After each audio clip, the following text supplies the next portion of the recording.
هغه اور چې شغلې د جلال آباد ښار زړه کې تر اسمانه پورته شوې او د ګڼو هټیوالو مالونه یې له ځان سره نابود کړل.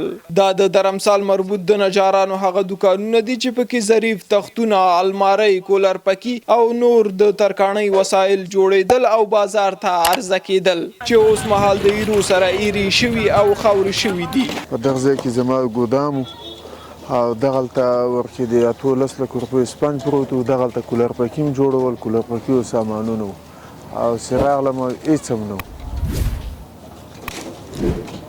ټول په مخ سوځېدلي وو. هغه دوکانونه پرون زه کوم هم نه یوه نیمه بجې به و ډاکټر وراخیستی، نجاران ته ډېر ځان ورکړی. د یادې سیمې محافظ څوکیدار دغه اور لګېدنه د برېښنا شارټۍ له امله یادوي. دا د برق د شاټي نه د دې پای نه برق تېر شو، هغه دوکان ور واغسته، د هغې نه اطفایي ته ما زنګ وهه او زه مې ورسره په دغه کې ونیول، لاین ورسره شولم، زنګ مې ووهه، راغی اطفایي راغی، بیا د دې نه اور راواوښتو دې پلو ته، دا د برق د شاټي نه اور واغست. هټیوالو ته یې درانه مالي زیانونه واړول. زمونږ په دې ساحه کې د نجارۍ په حساب باندې چې موږ کوم حساب کړی دی 55 دوکانه دي، 55 دوکانو ته دا نقصان رسېدلی دی چې ټول دوکانونه ختم شوي دي او هېڅ هم ورته نه دي پاتې. داسې دوکانونه چې 10 لکه 15 لکه 15 لکه 4 لکه په قرض په پور د خلکو نه مالونه راوړی و، سیزونه د کولرو غونډ دغسې اوس دی، دغسې ګورئ چې غونډه وار شوي دي په یو دغه باندې. دوکانداران له حکومته غواړي چې د دوی لاسنیوی وکړي تر څو بیرته خپل کاروبار پیل او خپلې کورنۍ ته حلاله نفقه پیدا کړي. څومره مالونه چې په دې دوکانو کې وو دا ټول د خلکو په قرض راوړي، 1 روپۍ 0 روپۍ دا یو دوکاندار هم خپلې پکې نه لري، ټول مالونه په قرض راوړي. غوښتنه هم د حکومت نه دا ده چې د خلکو سره کومک وشي، دا دوکانونه بیرته فعال شي. یو خو دا د مخکې نه ټول ځپېدلي دي، دا 15 کاله 4 کاله څوک دغسې په وزګارتیا باندې دي، 10 روپو ته ټول حیران دي. نو دې دپاره دوی سره اوس کومک او مرسته وشي، نو څه مړه ورپسې نور هم پسې مړه شول.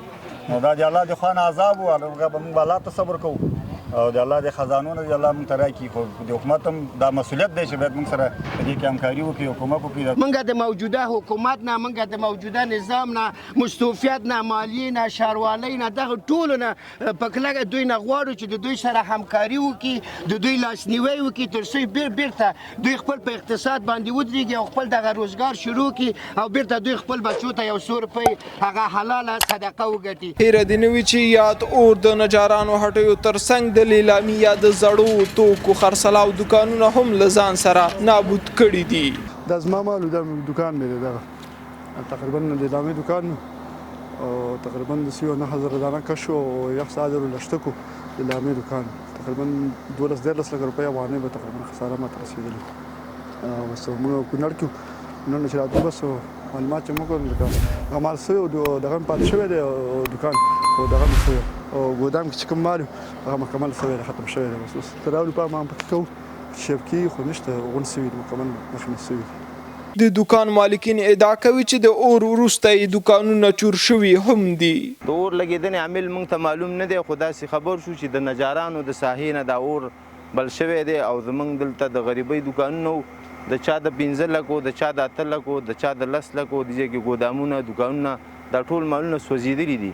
د سوځېدلو نه وروسته بیا داسې خلک را پیدا شوي دي چې دلته چور شوی دی، مال د دې ځای نه خلکو ایستلی دی، معلومات نشته چې په کوم طرف ته دی، خو مالونه نشته، څه اوبه والي دي. نو موږ ډېر د دغه سره مخ شولو او موږ چې را رسېدلو زموږ دوکانونو کې مالونه هم نه وو، چې کوم وو هغه دغه سوي مالونه دي چې دلته ایرې دي جوړې شوي دي. موږ د دې نه استفاده نشو کولی.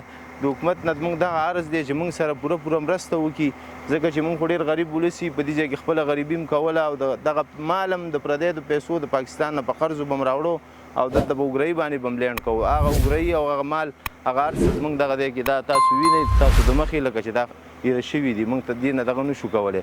د حکومت نه زموږ پوره دغه ده چې موږ سره همکاري وکړي.